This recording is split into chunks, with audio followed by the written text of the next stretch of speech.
حضرت عبداللہ بن زبیر حضرت ابو بکر صدیق کے نواسے ہیں، نبی پاک صلی اللہ علیہ وسلم کی پھپھی کے پوتے جناب زبیر بن عوام اشرم مبشرہ صحابی، ان کے بیٹے حضرت اسماء جناب صدیق اکبر کی بڑی بیٹی کے بیٹے جناب عبداللہ بن زبیر امام حسین کے بعد نکل آئے میدان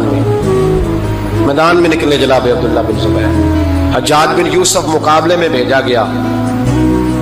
اللہ کی قدرت کے اگرچہ پہلے جب لڑائیاں ہوئی تو یہ کامیاب ہوئے، ہر میدان میں بڑے بہادر تھے، مکے اور مدینے کے لوگوں نے ان کے ہاتھ پر بیعت بھی کر لی، انہیں خلیفہ بھی مان لیا، لیکن حجاج بن یوسف جب آیا تو وہ تگڑی فوج لے کے آیا،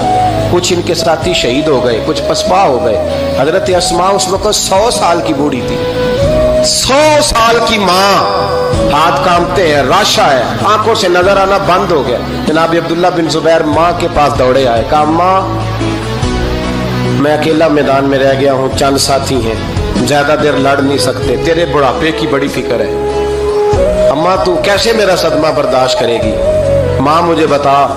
جہاد میں رہوں یا تیری خدمت کے لیے آ جاؤں؟ تو ماں کہنے لگی عبداللہ تو میری فکر نہ کر، پہلے یہ بتا تو حق پہ ہے کہ نہیں؟ ماں کا جملہ کہتے رانائی اور بلبلہ اور جہاد کا جذبہ لکھا، پہلے بتا سچا ہے کہ جھوٹا؟ جناب عبداللہ بن زبیر کہنے لگے ماں مجھے مصطفیٰ کریم کی نبوت کی قسم، اللہ کی عزت کی قسم، بالکل سچا ہوں۔ تو کہا بیٹے پھر میدان میں رہنا، چھوڑ کے نہ آنا،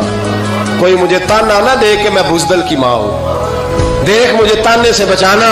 تو یہ نہ کہ بزدل کی ماں، میدان میں رہنا، میدان میں۔ حضرت عبداللہ بن زبیر کہنے لگے اماں یہ بڑا ظالم آدمی ہے جو میرے مقابلے میں آیا ہے، سنا ہے قتل کرنے کے بعد ناک کاٹ ڈالتا ہے، آنکھیں نکال ڈالتا ہے، وجود کی بوٹیاں کر دیتا ہے۔ 100 سال کی ماں، 100 سال کی ماں لاٹھی کا سہارا لے کے کھڑی ہوگی اور زمین پہ لاٹھی مار کے کہنے لگی عبداللہ چل میدان میں۔ بیٹے بکرے کو صرف ذبح ہوتے وقت تکلیف ہوتی ہے، کھال اترتے وقت تکلیف نہیں ہوتی، پھر اس کی بوٹیاں کی جائیں تو اسے تکلیف۔ چل بیٹا میدان میں رہنا اور دیکھنا میں تجھے سلوٹ کروں گی۔ حضرت عبداللہ بن زبیر میدان میں گئے، شہید کیے گئے، مکہ المکرمہ کے چوک میں، جنت المعلا جہاں آج قبرستان ہے، اس کے چوک میں آپ کی لاش کو لٹکایا گیا۔ میں پہلے بھی بات کر چکا ہوں، آج عنوان آ گیا تو اشارہ کرنا ہے۔ ایک دن حضرت اسماء گزری، 14 دن ہو گئے لٹکے ہوئے، تو ایک شخص ان کے کان میں کہنے لگا اماں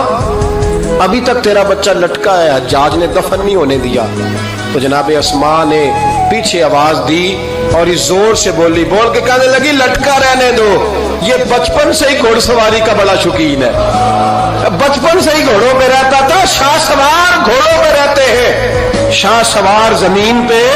نہیں ہوتے، گھوڑوں پہ ہوتے، لٹکا بچپن سے ہی بڑا گھوڑ سوار تھا، بڑا شوقین تھا، کوئی حرج نہیں۔ 14 دن لٹکے رہے لیکن لاش سے بدبو نہیں آئی،